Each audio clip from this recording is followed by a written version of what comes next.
Բարի լույս սիրելիներ, Ելք գրքի 3-րդ գլխում հետևյալն է ասում Տեր Աստված Մովսեսին. դու իսրայելացի ծերերի հետ կմտնես եգիպտացիների արքա Փարավոնի մոտ և կասես նրան. Եբրայեցիների Տեր Աստվածը մեզ կանչում է իր մոտ. հիմա պիտի գնանք 3 օրվա ճանապարհ դեպի անապատ, որպեսզի մեր Աստծուն զոհ մատուցենք։ Ես գիտեմ, որ եգիպտացիների արքան թույլ չի տա, որ դուք գնաք, բայց հզոր մի ձեռք կստիպի նրան։ Սիրելիներ, սա դրվագ է Մովսեսի Եգիպտացից հրեաների դուսպերման, բայց այստեղ կա այլաբանություն։ 3 օրվա ճանապարհ զոհ մատուցելու համար։ Մեր Տեր Հիսուս Քրիստոս 3 օր մնաց գերեզմանոցում, որպեսզի այդ 3 օրվա ճանապարհը մենք յուրաքանչյուր մեկս անցնենք եւ իր զոհաբերությամբ կարողանանք արժանանալ հարության այդ գեղեցիկ խորհրդին։ Արժանանալ հարության։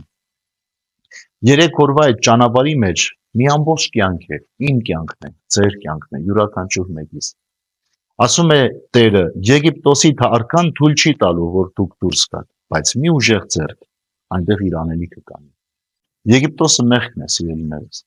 Մեղքի արքան սատանան ինձ, ձեզ յուրաքանչյուր մեկից թույլ չի տալու, որ մենք կարողանանք ինքնուրույն մեր կամքով, մեր որոշմամբ գնանք դեպի հարություն առած Քրիստոս։ Դրա համար էլ ամբողջ պահքի ընթացքում խանգարվում էր ձեր պայծողությունը, փորձություններով,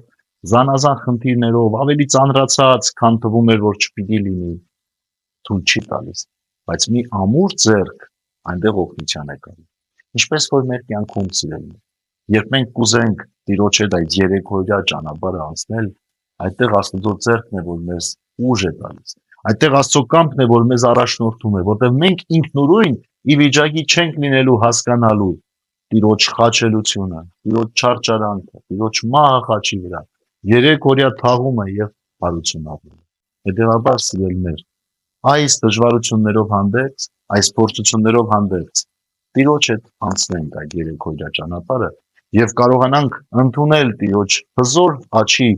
զորությունը մեր կյանքի մեջ, որտեղ առանց դրա մենք հաղթողը չենք, ոչ Եգիպտոսին, ոչ էլ Եգիպտոսի արքային, այսինքն մեղքին եւ այդ մեղքը մեր մեջ արթնացնելու։